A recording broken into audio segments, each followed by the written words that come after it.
Mes chers amis, bonjour. Alors, vous voyez ces trois petits singes que j'ai devant moi. Alors, l'un se bouche les oreilles, l'autre se cache les yeux,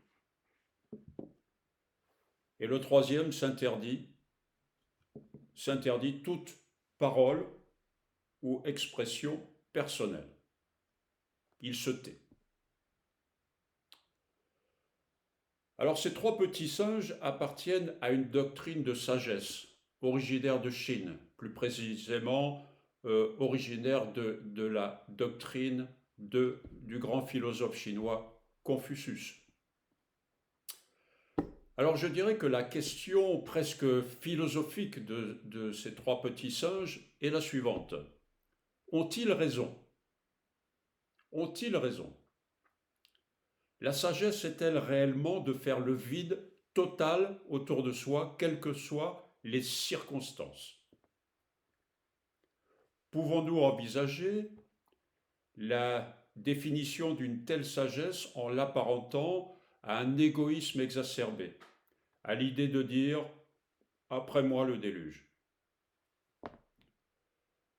Alors il est vrai que les grands fondements de la philosophie s'appuient effectivement sur l'appréciation de l'instant présent. Vivons pleinement l'instant présent sans nous préoccuper du lendemain. Alors, je vous dirais pourquoi pas. Pourquoi pas dans un monde où nous pourrions vivre d'amour et d'eau fraîche, n'est-ce pas?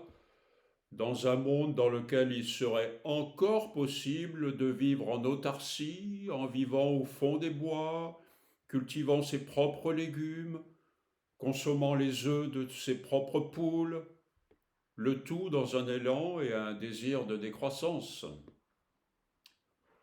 Alors personnellement, je vous dirais oui, pourquoi pas, j'aspire parfois à ce mode de vie, comme beaucoup d'entre nous, parce que personnellement, je suis plutôt de ceux qui peuvent ou qui pourraient vivre avec peu, qui peuvent se satisfaire du strict minimum. En revanche, en revanche, pourrais-je véritablement vivre dans ces conditions, sachant que mon entourage, mes amis, mes semblables, pour avoir une approche plus globale, que tout ce petit monde est en danger physique et moral, en danger de paupérisation? Pourrais-je personnellement vivre au fond des bois, sachant qu'il y a dans mon pays plus de 9 millions de Français qui vivent sous le seuil de pauvreté? Que des personnes âgées, dès les premiers frimas, doivent bien choisir entre manger ou se chauffer? Pourrais-je indéfiniment me cacher les yeux, me boucher les oreilles, me taire, alors que des mamans seules sont obligées de sauter un repas pour l'offrir à leurs enfants? Que des étudiants sont contraints de mettre prématurément un terme à leurs études car ils n'en ont plus les moyens? Pourrais-je accepter, sans broncher, de voir des millions de migrants venir remplacer notre belle civilisation, obtenir des avantages qui ne sont même plus réservés aux Français? Devrais-je me taire, confiné au fond de ma tanière, voyant des travailleurs, comme j'ai pu l'être ma vie durant, salariés ou chefs d'entreprise, se lever tôt, trimer toute la journée, se coucher tard, pour constater à la fin du compte que le fruit de leur travail est dilapidé et distribué à ceux qui ne font rien? Comment pourrais-je rester impassible, insensible devant tout cela, devant cette déliquescence de notre belle France? Eh bien non, mes amis, non. Jusqu'à mon dernier souffle, je ne me tairai pas. Je ne fermerai pas les yeux.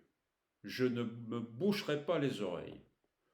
je continuerai à me battre contre l'injustice, contre ce système qui a décidé de nous faire les poches et de nous broyer. Voilà, mes chers amis, la raison pour laquelle, il y a quelques mois, j'ai souhaité être cadre du Parti souverainiste Debout la France, de devenir secrétaire départemental des Pyrénées-Atlantiques.